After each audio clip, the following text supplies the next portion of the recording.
দীর্ঘ 16 ঘণ্টার সংঘর্ষ পরে বর্তমান ଯୋଉ ହୋଇଛନ୍ତି ଆମର ମିତ୍ର ଯିଏ ରହିଛନ୍ତି ବର୍ତ୍ତମାନ ତାକୁ ଉଦ୍ଧାର କାର୍ଯ୍ୟ କରାଯାଉଛି। ଆମେ ବର୍ତ୍ତମାନ ଗ୍ରାଉଣ୍ଡ ଜିରୋକୁ ଯୋଉଭଳି ଭାବରେ ଆପଣମାନଙ୍କୁ ଦିନ ତମାମ ସକାଳ ଠାରୁ ଆରମ୍ଭ କରି ବର୍ତ୍ତମାନ ସନ୍ଧ୍ୟା ହେଇଗଲାଣି ପାଖାପାଖି 16 ଘଣ୍ଟାରୁ ବର୍ତ୍ତମାନ ଯୋଉ ଖବର ଆପଣ ପ୍ରସାରଣ ମାଧ୍ୟମରେ ଆପଣମାନେ ଦେଖିଥିଲେ ବର୍ତ୍ତମାନ ତାହା ଶେଷ ଭାଗ ଆଡକୁ ପହଞ୍ଚିଛି। ପାଖାପାଖି 16-17 ଘଣ୍ଟାର ସଂଘର୍ଷ ପରେ ବର୍ତ୍ତମାନ ଯୋଉ ଅପରେସନ ରୁଦ୍ର ଚାଲିଥିଲା ତାହା ବର୍ତ୍ତମାନ ସଫଳତା ଆଡକୁ ଆଗେଇ ଚାଲିଛି।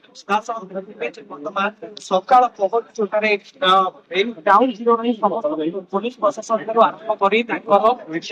ସାଙ୍ଗସାଥି ମଧ୍ୟ ରହିଥିଲେ, ତାଙ୍କ ଗ୍ରାମବାସୀ ରହିଥିଲେ ଏବଂ ସରପଞ୍ଚ ମଧ୍ୟ ରହିଥିଲେ। ସମସ୍ତଙ୍କ ଉପସ୍ଥିତିରେ ଆଜି ଉଦ୍ଧାର କାର୍ଯ୍ୟ ଚାଲିଥିଲା ଏବଂ ସିଧାସଳଖ ଦେଖିବେ ଯୋଉ ଭିଜୁଆଲ ଆମେ ଆପଣଙ୍କୁ ବର୍ତ୍ତମାନ ଦେଖାଉଛୁ ବର୍ତ୍ତମାନ ତାଙ୍କୁ ଉଦ୍ଧାର କାର୍ଯ୍ୟରେ ଯାଇଛନ୍ତି ଉଦ୍ଧାର ଟିମର ମଧ୍ୟ ଉଦ୍ଧାର କାର୍ଯ୍ୟ ପାଇଁ ଲାଗିଛନ୍ତି ଏବଂ ତାଙ୍କ ପାଖରେ ପହଞ୍ଚି ଯାଇଛନ୍ତି। ଆଉ କିଛି ସମୟ ପରେ ସେ ବର୍ତ୍ତମାନ ତାଙ୍କୁ ଆମେ ତଳକୁ ଅଣାଯିବ ଏବଂ ତାଙ୍କର ସାଙ୍ଗେ ସାଙ୍ଗେ ତାକୁ ମଧ୍ୟ ସ୍ୱାସ୍ଥ୍ୟ ଅବସ୍ଥା ପରୀକ୍ଷା ପାଇଁ ମଧ୍ୟ ମେଡିକାଲକୁ ମଧ୍ୟ ତାଙ୍କୁ ସ୍ଥାନାନ୍ତରିତ କରାଯାଇପାରେ। ତେବେ ସିଧାସଳଖ ଯଦି କହିବା ଏଠାରେ ଉପସ୍ଥିତ ଯୋଉମାନେ ଆଜି ପୁଲିସ ପ୍ରଶାସନ ଠାରୁ ଆରମ୍ଭ କରି ଅଗ୍ରାମୀ ସମସ୍ତ ଟିମଙ୍କ ସହିତ ତାଙ୍କ ଗ୍ରାମବାସୀ ସରପଞ୍ଚ ସମସ୍ତଙ୍କ ଉପସ୍ଥିତିରେ ଆଜି ଉଦ୍ଧାର କାର୍ଯ୍ୟ ଚାଲୁଛି।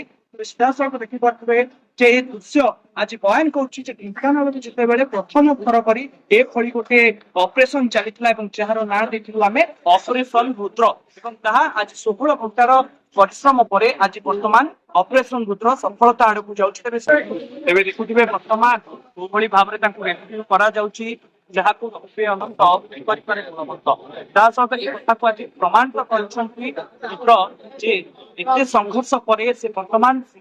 ଗୋଟିଏ ଟାୱାର ଥିଲେ ସେ ସକାଳ ଭୋର 4ଟା ସମୟରୁ ବର୍ତ୍ତମାନର ସମୟ ଯାହା ହଉଛି 8ଟା ପାଖାପାଖି ହେଇଗଲାଣି। ସେ ବର୍ତ୍ତମାନ 16 ଘଣ୍ଟା ଧରି ସେ ଟାୱାର ଉପରେ ରଖାଇ ନ ପିଇ ମଧ୍ୟ ରହିଥିଲେ ଏବଂ ତାଙ୍କୁ ଯୋଉଭଳି ଭାବରେ ବର୍ତ୍ତମାନ ରେସ୍କ୍ୟୁ କରାଯାଉଛି ଅତି